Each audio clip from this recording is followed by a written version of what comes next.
Welcome back to Music 239, Introduction to World Music. Today we have a very special presentation on Native American music given by Randy and Chante Falcon. Chante is Randy's daughter, and they will be performing and talking about their music for you today, and also I think there may be some dance involved with this as well. So we are in for a real treat. Please enjoy. As he said, we're Chante and Randy Falcon. This is my daughter. She's only 12. A lot of people think she's older, but she's not. She's just big for her age. Comes from good stock. No. We are Ottawa and Ojibwe, which is part of the Anishinaabe people, and we are Muscalero, Apache, and Navajo, which is our southwestern side. But we basically range from the Michigan, Wisconsin, Minnesota area. The dress, I'll explain a little bit. The dress that she's wearing is a jingle dress. This comes from our Anishinaabe people.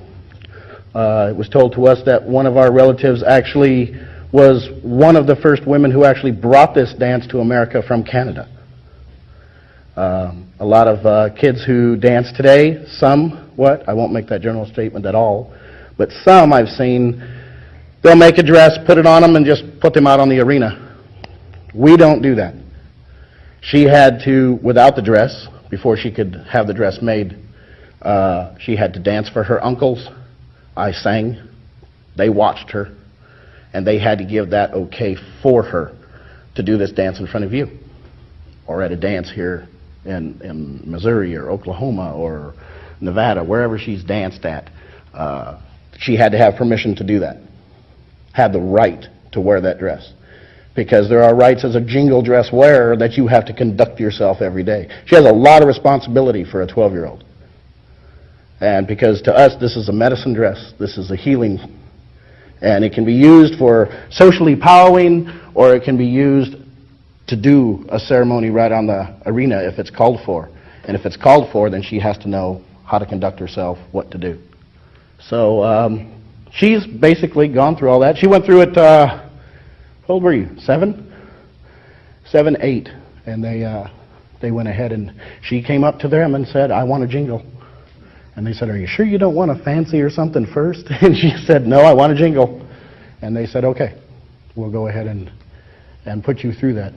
But we can't do this without one big element, which is our drums. I brought two. This one's cowhide. This one's elk hide. These are two different hand drums. Rosewood, and this one's made out of pine. If you've always noticed, our drums are in circles. That's how our world is. That's how your world is. You start at a baby, you move into young adult, you go into adult, you go into old age, and then you die. She understands this from the day that she was born, that she's dying. She's not afraid of it, because it's all part of this. You know, Columbus and them thought it was like this. We said, "No, it's like this." And he said, "No, it's like this." And we said, "No, it's like this." And it was like this. So he was wrong, we were right. The other misconception is, if any of you guys have watched Hollywood movies, you hear this thing. You see the Indians come in, you hear pianos. Not one Indian ever carried a piano into war. I'll just state that now. The other thing is we never, ever took a drum and went boom, boom, boom, boom, boom, boom, boom, boom, because that's just Hollywood with little and no imagination whatsoever. They did not pay attention to what we were doing, because our songs mean something. We're a living culture. This has been with us since our creation. To some tribes, this was brought to us by a woman. Our pipe was brought to us by a woman. In some cases, not all cases. Got to remember that you have a lot of tribes out there and everybody's different.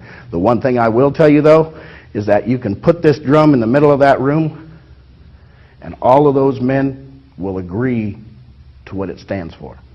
They won't argue about it. Even if they do have a difference in the way they conduct themselves around it, they won't argue about it.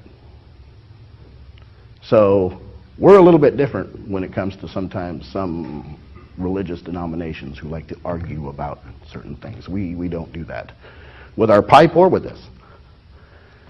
Where you women stand, you don't have to prove yourselves. You're already given a gift. You're given a gift to be able to give life, take life. You automatically cleanse yourself every month. Us men can't do that. So we set at that drum. We sing those songs. We compose those songs so that the Creator will hear us. And we're a living culture, so as I stated a little bit earlier when just me and Dr. Prescott was talking, was somewhere right now there's somebody sitting in a sweat lodge composing a song because someone needs it for a funeral, or someone needs a veteran song sung because they've come back from Iraq and they're proud of him, so they want to go and do that for him. Somebody's become a jingle wearer. They want to conduct a song. Because you did have different songs, men's songs, kids' songs, and women's songs. You guys were your own nation, you women in here. I had an uncle who told me that the closest thing to God we have on earth is a woman. So you always protect her. In movies, you'll see Indian women, in the old movies, the same ones that go boom, boom, boom, boom. Those, a woman walks behind because she's not as dominant as the male. That wasn't true. If an Indian woman walked behind you, and I asked my grandmother this one time, why do they portray women like that? And she goes, well, we did walk behind him. And I said, well, why on the trail would you walk behind him? And he said, because he protects our front and we protect his back. So you guys have always been, you women in here have always been the backbone of who we are. The mothers of that entire group of people. And that's why they always said, it takes a child or a village to raise a child. It's true. Because sometimes us men, we have to sit there and we have to go into different ceremonies and we have to set at that drum and we have to sing because we don't always fly right. Women will go like this and men will go like this. And every time they do this, these women have to pull them back like this again. So they'll go right for a little while and then they'll start doing this again. And they have to keep pulling them back. So, you guys are very honored as far as Indian people are concerned. You are, the word mother really means mother. You will go to Oklahoma, you'll see a lot of women sit behind the drum. They don't sit at the drum.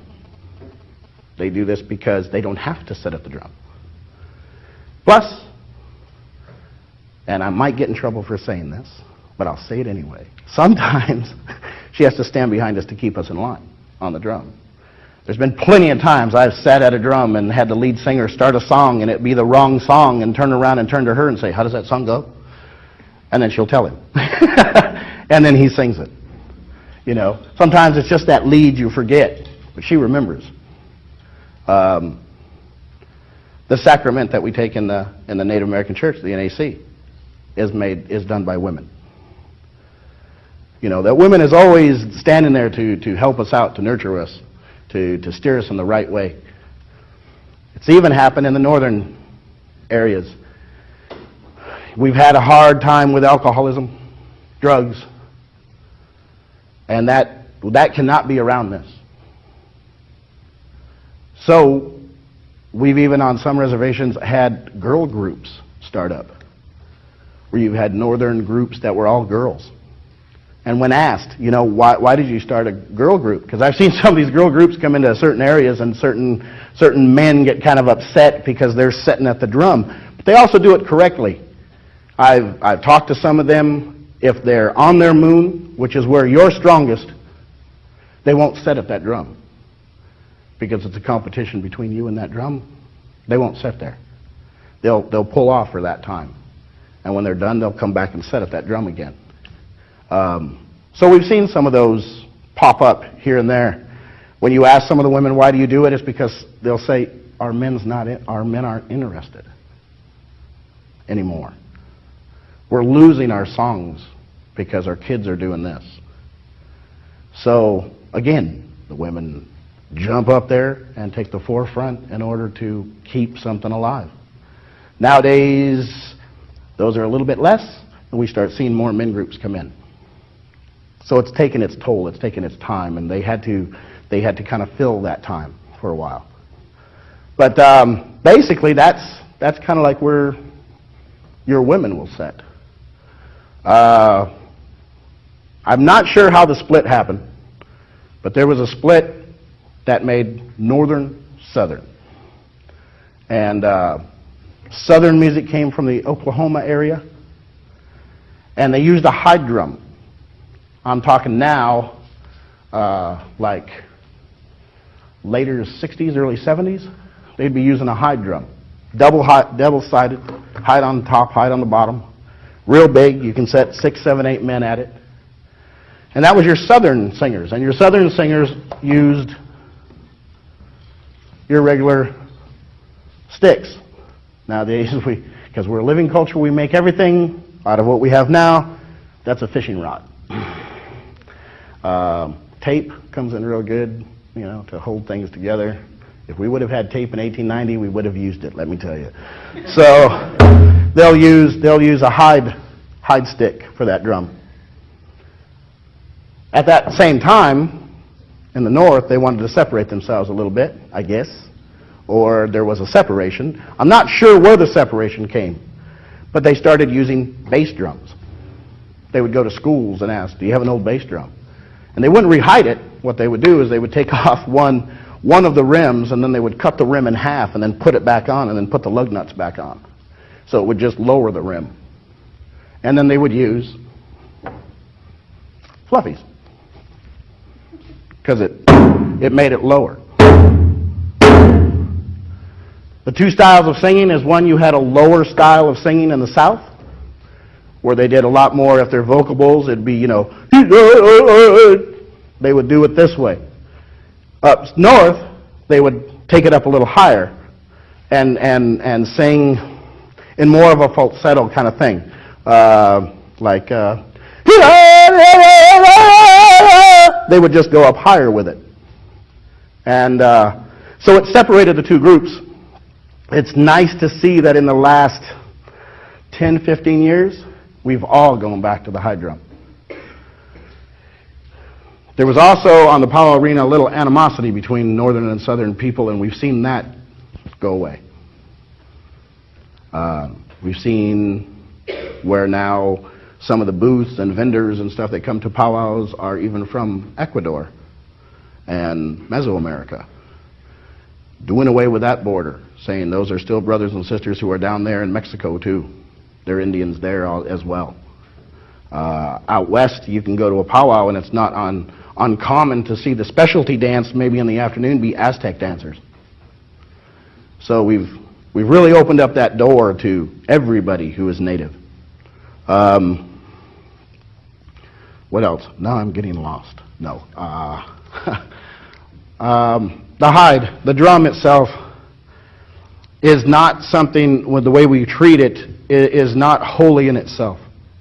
It's not something that's real religious in itself, except for the fact that what it's made of is, and makes it holy to us. Makes it our heartbeat. We can't dance without the drum. But we don't use the drum for everything. You know, me and Dr. Prescott was talking about that as well.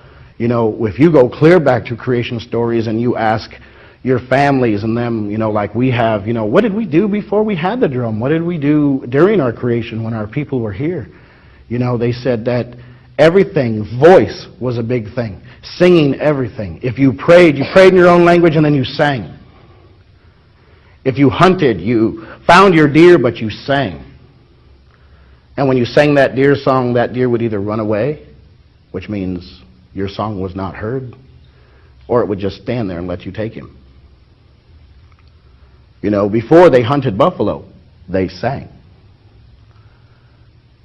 You know, for that hunt, to protect themselves. You know, hunting a buffalo on a horse isn't an easy task. You know, and especially during the time before the French, when you're trying to put an arrow into something that is 10 times bigger than you are. You know, there was people who died. So dancing before, praying before, using that voice, singing was something that was very dear to us. There are even groups, I was once told that the Winnebago people went back to using their traditional name as Ho-Chunk.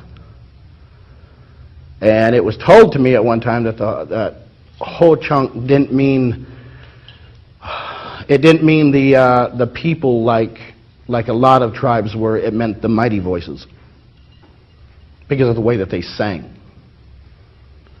So song was very much part of our life and still is. Every day a song is being composed. When you go to a powwow, you can hear a song that you'll hear the MC talking, and he'll say, there's an old Kiowa song. There's a song they used to use, and he'll name it. And then they'll sit there and they'll start another song on a northern drum or another southern drum, and they'll say, and there's a song that was composed by that lead singer who's sitting out there right now. So this is a living thing. We do it every day, not just as a hobby. You do have, and I will put in this misnomer, you have little things in New Age groups called Come to My Drum Group. And all they do is sit there and beat the drum. I've attended some. I've walked in, and they're all sitting in a circle with their little hand drum that they bought somewhere, and they're doing these beats and doing something that they say they feel this from. That's fine for them, but do not mistake that for being native. Because we have a rule. This was a rule that I was always taught when I was saying, you hit that drum, you start a song. Because you hit that drum, you got their attention now. They gave you this. They gave you those songs. So sing one for them. And so I just wanted to put that little misnomer in. You do have drum groups, little drum, hand drum groups, they'll call them, and stuff like that. So if you ever see a flyer like that, you go, hey, there's a hand drum group. Randy came to my class and talked to me. And then you whisk off over there, and there's not one Indian sitting in the room, and they're all beating on these little hand drums. You'll go, okay, well, this definitely isn't Indian. It might be cool for you, but it's not Indian. So you just have to remember that. We'll move. Let's do styles of songs. Since I've already made you know that boom, boom, boom, boom isn't our deal, the heartbeat is. We have several different beats. Your straight beat,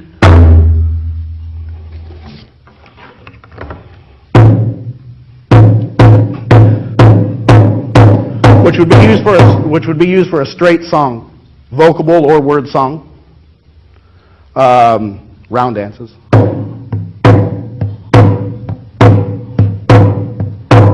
Or Canadian round dances.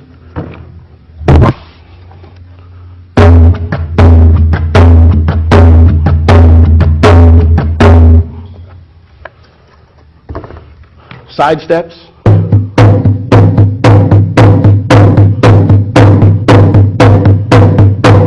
Anything that you hear is like your heart. If your heart was like boom, boom, boom, boom, it'd be like more like a cardiac arrest than it would be, And it's funny because you'll go to dances and you'll see people set up at the drum, and you'll see men sitting there singing, and you'll see their wives sitting behind them, and you'll see their babies laying on blankets next to the drum, and it doesn't bother them. She was that way. When she was in her mother, and we would sing at the drum, and she'd sit right there behind me, she'd move around. And always very calm, though. If we ever have problems living in the city, going to school, like I go to this school, and a lot of times I get in trouble by instructors because I'll say I have to go home for a dance. I have to go home to sing. We have a funeral. Some of them say, go. You need to do that. I'm very proud of you for being as into your culture as you are. Others have really given me a bad time about it. And I'll drop that class pretty fast because I'm Indian first. My family comes first. School is second. This is first. This is what I was born with. I wasn't born with this. So when we do these songs, it's very important that we do them correctly. I've spent a lot of years learning my songs that I know correctly. Right words, right drum beats. I've even gone so far as to look up the person who has composed that song. And in the right way, a long time ago, if you found that person and he was there, you would gift him, either with a blanket or blanket and tobacco or something. You would give it to him. And there's been plenty of times that I've met men at powwows that I've gone, I sing one of your songs. And they'll say, really? Well, come here and sing it for me. And I'll sing it, and they'll correct one or two words for me in their language. And I'll gift them a blanket and them, and they'll tell me, you can have that song. You can sing it anytime you want to. And the reason is because they'll always tell me, I haven't had somebody do that to me ever. But that's supposed to be our tradition. When you put a new drum group together, you're supposed to come to the arena and do a giveaway to everybody and ask to have that drum put on that arena. The same way as we have to pay our way onto the arena when we come in with a new dancer. And that's just gifting the people who have helped you. That's just showing respect to, you know, your aunt or your uncle or your friends who took part in doing something on her dress or helped you with a song on your drum group. So you gift those people. What else? Okay, round dance. Pretty easy. See if I remember this Canadian.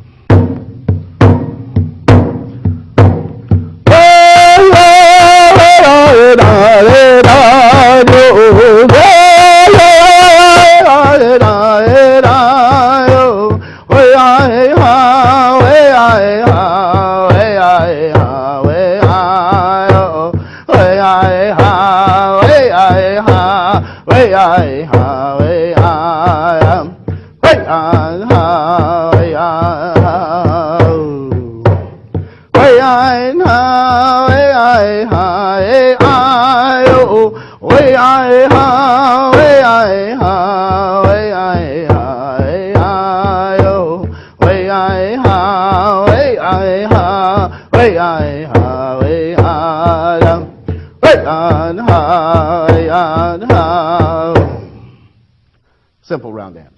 Sometimes you'll have English words in them. Like, real fast, what is that song? Wait on your head, wait on your head, wait on your head, wait on your head, wait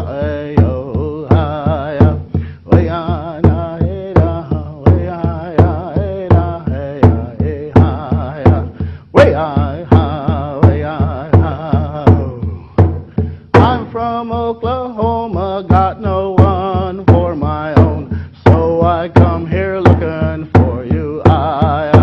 If you'll be my honey, I will be your sugar pie.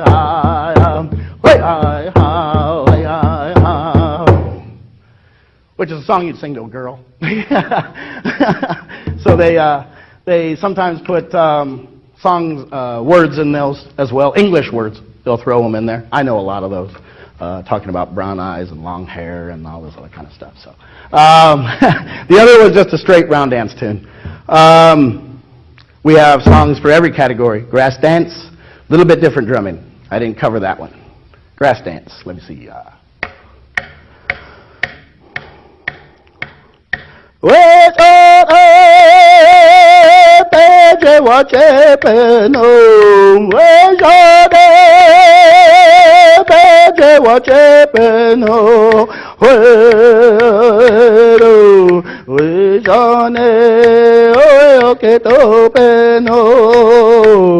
Peje wa kishe pede chapeno we shane oka chobe onka chobe o papa no peje wa chepeno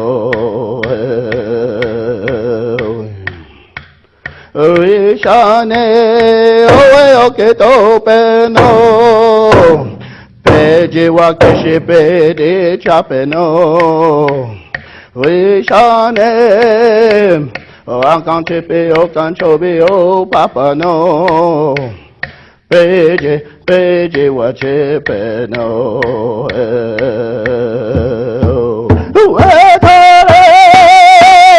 Peje wa chepe no shane peje chepe no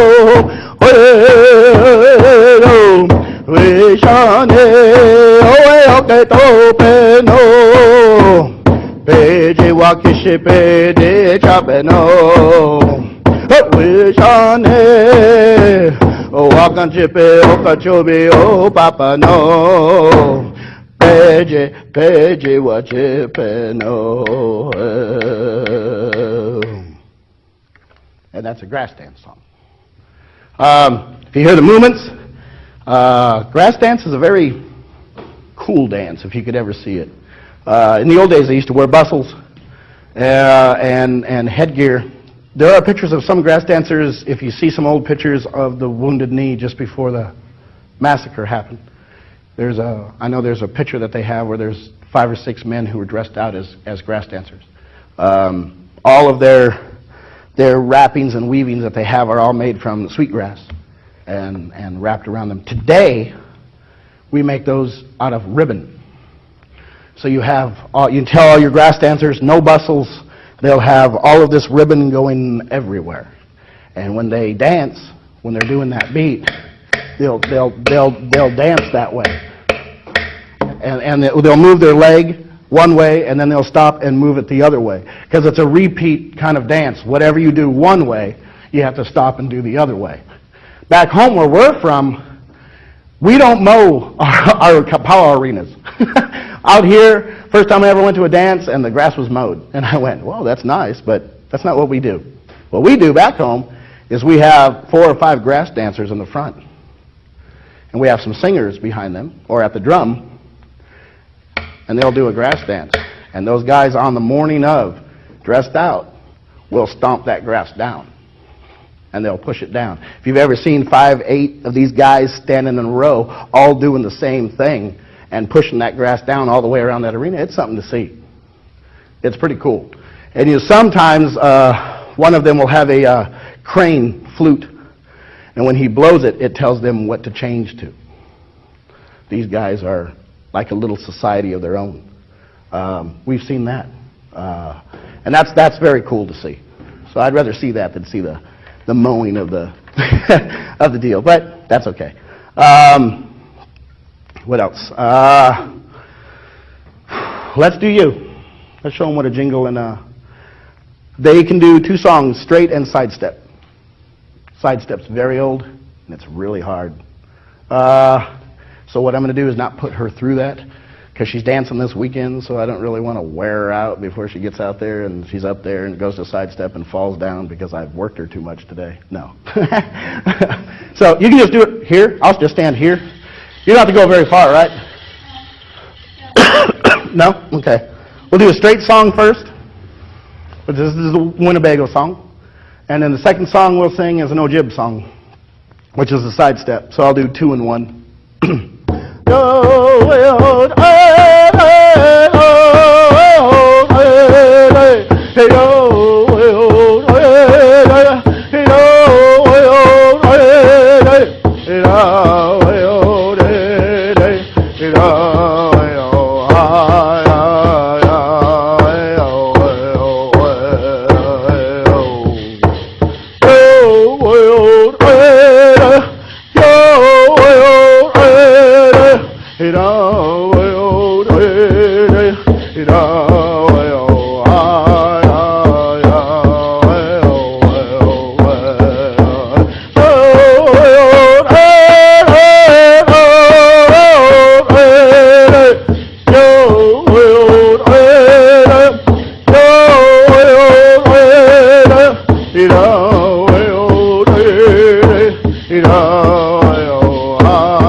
a sidestep in a straight song. Actually got him right that time. But you forgot 2 and 1. She actually forgot the 2 and 1. That I was going to go through the song twice, then go ahead and go through the sidestep once. So she stopped a couple of times. If at some dances we have competitions, she would have done that there and then, she's disqualified. We do that. You learn those songs, you know those songs, you know when to stop, not to stop. You lose an item off your regalia, you're out. So we can't lose anything and we can't stop wrong. If you're going to lose a contest, that's one way to lose it real big. Have the drum stop and you overstep or understep. Stop and then the drum stops. So you won't do real big contest dancers, you won't see that. We do compete. I've competed for years as a fancy dancer and then now as a men's traditional. Kind of hot. The jingles are made out of snuff can lids. Just rolled. They used to make these out of 30-30 shells, making that dress really heavy. This dress is heavy enough. Probably 30, 35 pounds, the dress alone. She has beaded hair ties that her cousin done for her. Her mom done her purse and beaded that. Her fan. Native people are the only ones who can actually have eagles. These are from a golden. We get all of our feathers from the fishing game in Minnesota. They send them to us. So because we are registered tribal members, so we have the right to possess these. Her uncle made her the heart-shaped deal because Chante means the heart. So she has her own fan. And we used to, people used to, she was like 4, sorry. She was like 3 years old, and she'd be out there on the arena, and I gave her a fake little turkey fan because I didn't know how she, I thought the first thing she was going to do is, put it in her mouth. And she never did. She just sat there and she'd dance on the side. Then she was Southern dancing. She had just a cloth dress with her little breastplate and stuff on. She'd sit there and just dance with her mom and aunts and all them. And then one day we're sitting at the arena and I'm sitting at the drum and they're all dancing. And I look over and her aunt, who has a real big wing, a whole wing from an eagle, goes, "Here, hun." And that little girl white-knuckled that fan through that whole dance. We got done and you actually had to remove her fingers from the fan because she knows, don't drop these. We don't let these hit the ground. If you're in the middle of a dance, her plume or an upright feather, something off of mine, out regalia, if we're dancing and it falls down, we're northern, we have to do a feather pickup. So you get 4 veterans out there, 4 veteran dancers that are traditional, and they dance around that feather. And the oldest man in that group, or the man who is the most decorated veteran, touches that feather 4 times during a song, again, a song that goes along with it, called a feather pickup. And they do 2 songs. I know the 2 songs, and I'm trying to remember what the Sioux called them. One is I think it's to kill the enemy, and the other one is to pick up somebody. The story goes that a long time ago that there was a group of warriors that went out and fought, and one warrior was wounded and fell. And 4 times these group of men went in to try to get him. And on the 4th time they got him, and they got him out. And so when that feather falls on the arena, we recreate that whole deal because we say that feather is like that fallen warrior. So we have 4 veterans come out, dance around it, and on the 4th time that older man can pick it up. Here's the deal. You can't keep it. It's no longer yours. It's his. You pass it on. Because Indian people actually believe we do not possess this.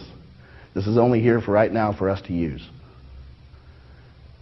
Same way with she's actually taken dresses that have been very nicely made for her, and just recently, about 6 months ago, she passed one on to another little girl because she had outgrown it.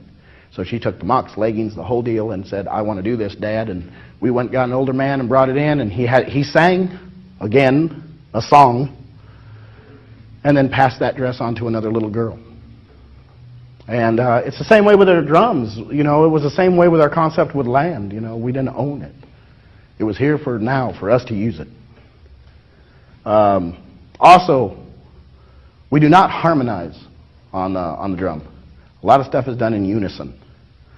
If it sounds like a harmony, it's because if you split your drum, if you have a couple of guys going a little higher, a lot of time it's just steps up, a half step or a whole step. When the women on the second half of the song will sing, you'll see them stand up and have their shawls on, and they'll walk up behind the men, and they'll take that step up a little higher. But it's not a harmony. It's basically we sing in unison. You have a lead.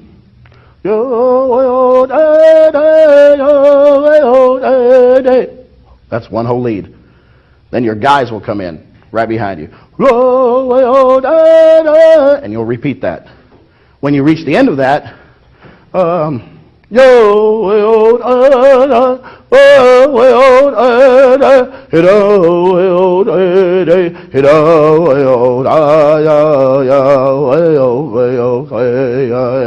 that's your verse. Boom. They repeat it again. That's your tail. Some groups will change the tail. They actually sang the lead, the second, the part of the song, the tail part of the song, and then the next time you got to the tail part of the song, you actually changed and hooked another tail onto it, another whole section of words. And it was a grand entry song. A lot of our songs, power-wise, words are telling those dancers to dance hard, or to dance for their grandparents, or your grandparents are watching you, so dance well. Dance well with those eagle feathers. Protect those eagle feathers. You know, watch over that arena, your grandparents are watching you. That grass dance tune, there's a part in that grass dance tune that actually tells those grass dancers, dance well, because those old men are watching you and they really know how to dance. So it's telling you just to keep yourself together and do it as correctly as you can. We did use other instruments.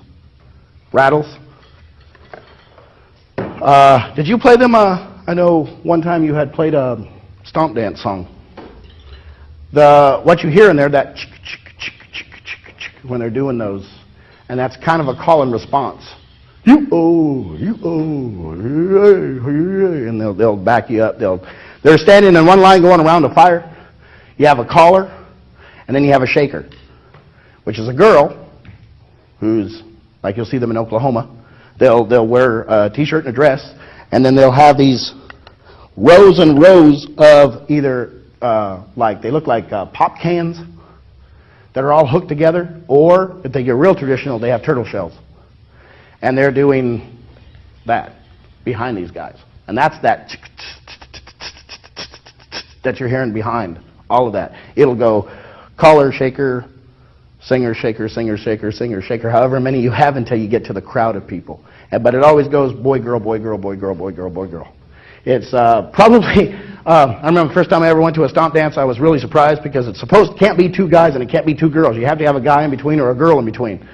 And I'm standing off to the side, and it's kind of like this roller coaster, you know, it's going around and you're kind of going, you know, and you kind of jump into it. I didn't get a chance to jump into it because there was two girls and this really old lady. She just grabbed me by the arm and yanked me in. And as I went flying to this group, I'm all like, well, I'm in, I guess. I mean, you know, I'm not sure what I'm doing, but let's do it anyway. But that's, you know, sometimes how you learn, jump in both feet, get wet. So I did. So that's interesting too, if you ever get to see a stomp dance. A lot of times if you go to a powwow and see them, it's a social, it's not the actual stomp dance.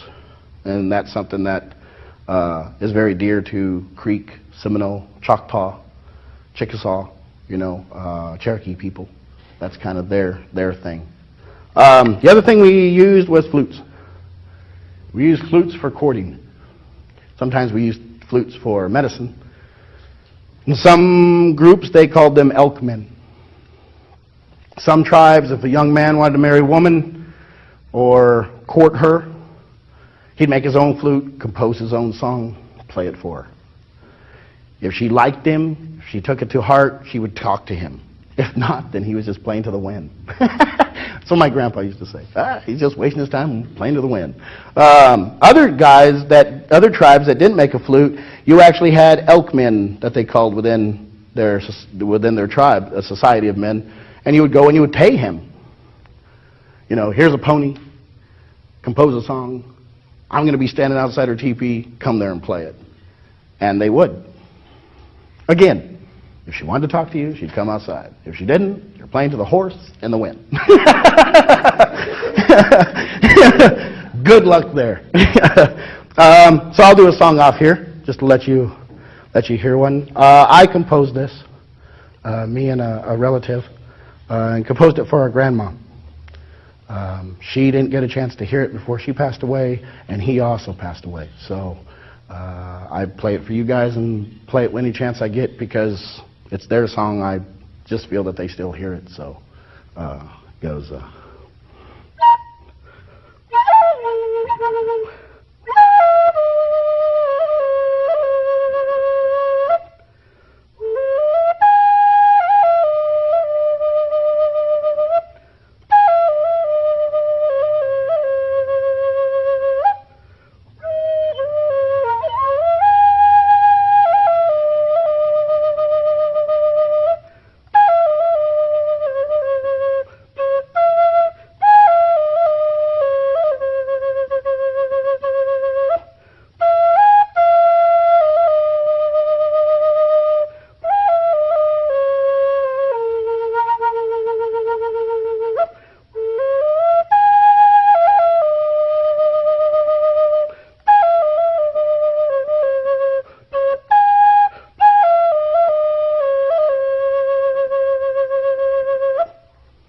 So that's one. This is an Ottawa flute. It's a 5-hole Oklahoma River cane. Since we have a group of Ottawas that live in Oklahoma, this one was made for me and given to me. The other one that I have is a 6-hole. It allows you a little bit better. You can play some sharps and flats, but basically the same scale. With a 5-hole, it's a little bit easier because whatever I'm blowing will come out. I just need to cover the holes. So it's kind of like humming into something, and then you just move in order to make the sound come. This one's a cedar flute. So if you want, I can, so you guys can see these. I can pass these around. You guys can take a look at them. Any questions? I'll take anything. Not sure whether I'll answer, but no, if I don't know. But anything you guys wanted to know? Always wanted to know? Yeah. I read an article about the jingle dance, the jingle, dress. Jingle dress. Yeah, jingle dresses. And how long did it take to make? All depends. I've seen an entire, get this, an entire outfit that's hair ties, bracelets, whatever they want to do, belt, mocks, leggings, and the dress itself. See, this is also an underskirt, so that when she sets down, she can actually pull this up and just gather it here. Or she can sit there and just pull this part up and sit down. But I've seen one made in one day. And if a girl's going to have one done, like when she had hers done, she has to fix the meal for the people who are doing it. That's her part. She feeds those who are actually making the dress for her. She never makes a dress on her own. That's one of our deals too. Also, 365. One for each day of the year. Grass dance, there are 52 moves. One for each week of the year. Because there's 52 weeks in a year.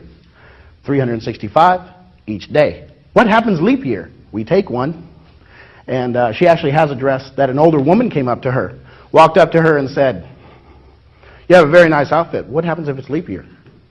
And she reached under her little underskirt and pulled it up like this, and I had taken one, smashed it, and sewed it on the inside. She can wear that dress for or not leap year, because she has that one count. She goes, "That's very good." Because that's what we used to do. That's good. You're a good girl. You're a good... And then they always do this. And she hates that. But that's all right. She lives, you know, she puts up with it. Okay, one other thing I do want to, is there any more? Anybody wants to ask anything? I have a question about the 6-volt pipe. What was that top room? Where? The 6-volt pipe? Oh, it's the flute. It's a slider. It covers 2 holes. There are 2 holes with a wall in between. And so what your wind is coming in, up that hole, across that slider, and down the other hole, out the other deal. So it's what gives you sound. If I was to push that down and cover both holes, it'd just be air. It'd be nothing. Piece of wood, a paperweight, whatever you wanted it to be. Yeah. How often do you guys dance? I mean, is it every day? Usually powwow season. How often do we dance? Powwow season goes from usually March, starts off with Denver March. That's what they call it, Denver March Powwow in Denver, Colorado. Starts off Denver March Powwow and usually goes until about the middle of October, because it's very hard to get to a dance when you live in the middle of South Dakota and it's December. As we all know, it's really hard to get anywhere when there's a big ice storm and you can't go anywhere and you're stuck in your house. So, which was a really good learning thing for her. I was 14 days without power, and she goes, well, how are we going to how are we going to keep our food? So went to Walmart, bought not an ice chest, but a packing thing, put my food in there and took it out and stuck it in the snow and said, this is what we do back home. We had to haul water and live by lantern, and I told her, welcome to the res. This is what we had to do when I was younger. Now you've got to do it. Actually, she's been very good. She's been to New Mexico with her cousins that are Navajo, helped them cut wood and haul water. So, but anyway, if there's no more, I want to thank you guys for having me come and talk to you. And that's about it. If there's anything else you guys want to know, you can ask me anytime. I'm part of this class, so actually I'll be here Monday. So anything you guys want to know. Okay? Don't be afraid to ask. I'm not. Thanks.